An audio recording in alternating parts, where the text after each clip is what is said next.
Hey, Kyle here with KyleCgraves.com. Today we're going to talk about how to write a home offer letter. So first of all, a home offer letter is basically a letter that you're going to submit to a seller when you're putting in an offer on a house. All right, so here's the problem that a lot of times you'll run into as a buyer in a heavy seller's market. Okay, a seller's market is basically where there's not a lot of houses and you have a lot of buyers competing for the same home. So what happens to a seller is they're getting a lot of different offers in on their house. Maybe they're getting 10 different offers from 10 different buyers, and they're looking through and trying to see which offer are they going to accept. Now to a seller, all they're seeing is a bunch of different terms and numbers, and they have no idea which offer they actually want to go with. So when you as a buyer put in a home offer letter, you can appeal a little bit to the emotions of the seller and start to spell out a little bit of why you want to move into the seller's home. And the reason why this works is, number one, it helps your offer stand out amongst all of the other offers that don't have offer letters.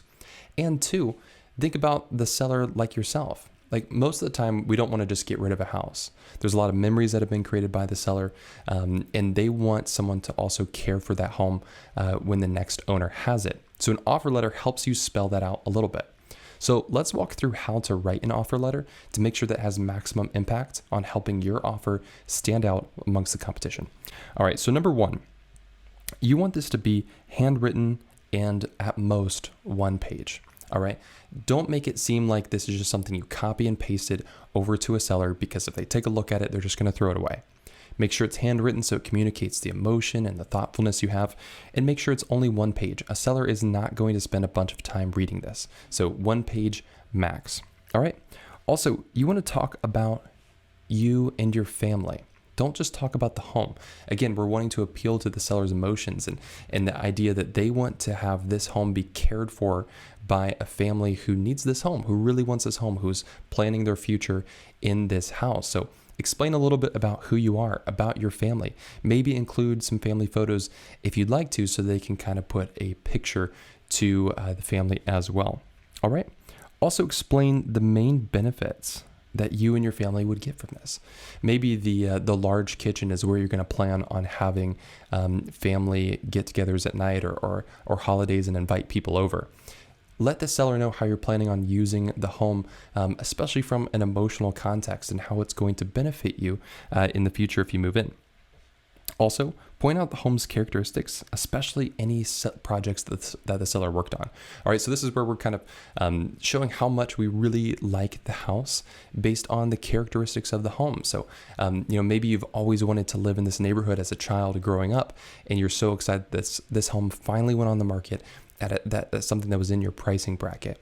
And you've always wanted to live in a home that's next to, this specific park or this specific river, or, put in those characteristics, those benefits that you're really liking in this home, and how it's going to benefit you and your family, or any projects that the seller has worked on. So if you know the seller has done a lot of work on their landscaping, compliment that. Let them know how much you value the work that they put into that house that you also want to live in the future. Okay? Also, you're going to want to explain your willingness to close. The sellers might love that you have an emotional appeal here, but they also want to close on a home. You might have a great emotional explanation, but if you don't have the ability to close on time and to close quickly and to have a high chance of success of closing, then the seller is going to go with another offer. So something you could put in briefly in your offer letter is, we're super excited to explore moving into this home. We're already pre-approved, and we're able to close within, a specific time frame.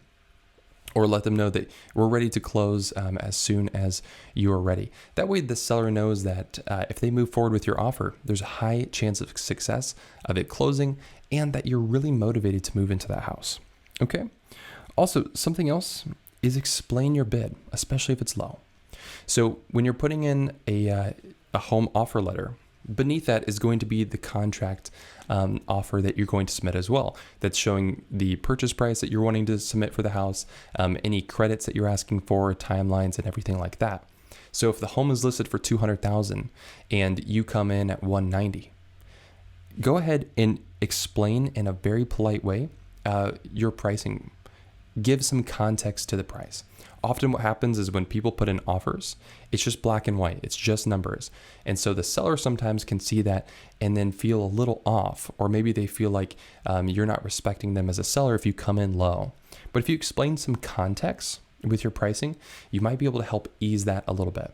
For instance, maybe 190 is the top of your pricing bracket, but you were super excited that this house came on the market and it was very close. And so you wanted to make that appeal and say, hey, 190 is the top of our bracket, but we wanted to put in an offer because this is how much this home is going to benefit our family. Okay. Don't try to explain or add justification to a lower price though. Don't come in and say, we're only offering 190 because there's still this amount of work and this amount of work and this amount of work. You don't want to criticize the home. We're looking for an agreement, not an argument here. Okay. So give it some context, but be polite most of all. Okay. So some things to avoid.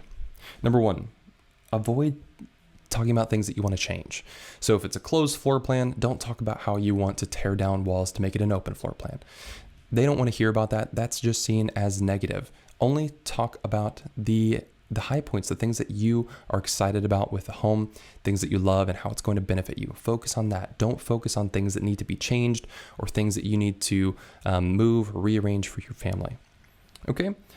Also, number two, stay away from anything negative. You want agreement, not conflict. So don't talk about anything negative here. Nothing about how it's being presented, nothing about pictures, nothing about the home itself. Don't give the seller any reason to see negativity there. So make sure you don't have that. And then also number three, don't include any info that's outside of your offer. So the best way to do this is if you do have your offer letter, send it to your realtor, have them look through it to make sure there's nothing in there. But we want to make sure we don't give the seller anything that they can negotiate with. So don't explain anything about pricing or a timeline that can be used by a seller to negotiate, right? For instance, you don't want to say, we have to move within these next month or else we'll be out of a house. Then the seller can use that in the kind of some negotiation to be able to say, well, if you want to move this badly, then it's going to be for this price. And there's not as much flexibility there. So overall, an offer letter is going to be a great way for you to stand out. Really isn't going to take that long for you to just handwrite it on a sheet of paper and submit that in with your offer. Thanks so much for watching this video.